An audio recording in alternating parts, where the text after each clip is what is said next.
now understand how money is the root of all evil. It's not the money but the evil-minded people. Money's only paper, it's not worth a bit, but put a dollar sign on something and you can make yourself rich. Use your means to create excessive wealth. It's obvious that true happiness is something that you never felt. Allow me to paint you all a verbal picture. The suffering just keeps suffering while the rich are getting richer.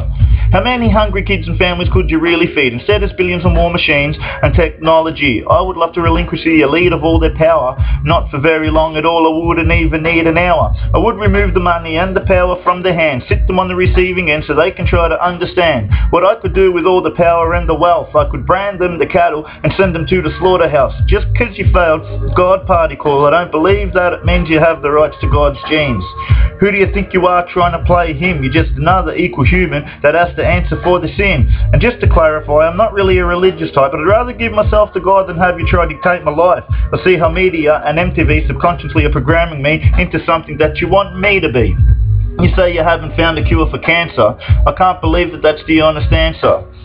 I believe that it's all about the greed, because if there was a cure, then the treatment's something we don't need. See, if I paid you to cure me of a disease, then I have no need to keep investing any more money.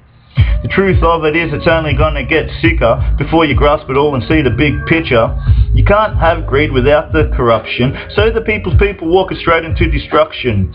Technically we've all been doomed from birth while they're making profit, destroying our planet Earth.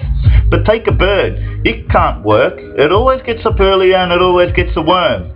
If you could learn to be happy with what you need, then you wouldn't work the system and support them in the greed. It's only because of us that they're stocking up their banks. And have you in your life ever once received the thanks?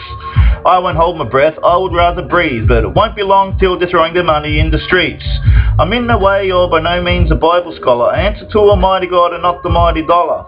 I have seen the traditions of the ancients they're forsaken. They're only just the foot soldiers of Satan. We all say that evil methods used are wrong, but where do you think it is or this evil greed comes from? So the next time you feel the need to blame God, just remember it is the devil that's the dog. And the next time you say, oh for God's sake, just remember the devil presented himself to be a snake. And now everywhere I look is dollar signs. It's all they really value, but I dare you to value a stranger's life. All in all, money's not what life's about, but it's hard to say when even governments are selling out. Even the care system is bought out and corrupt, and I'm not the only one that wants to clean it up. The whole world can now see the system's busted. I would rather educate my kids in fairness and with justice. You might think you own it all, the world you haven't made it. Don't buy you the rights to take away the rights that God gave. I know that you're all watching, you're listening and you hear. You construct my life with burden, but God will strike your heart with fear. When a slave is bought, it's not always with debt, but he is abused, tormented and told that he'll be kept. So after everything you do and everyone you screw, I just want to ask, who is it that really owes who? Then you let your greed take over and lead us to a brink, so technically no one knows you a thing.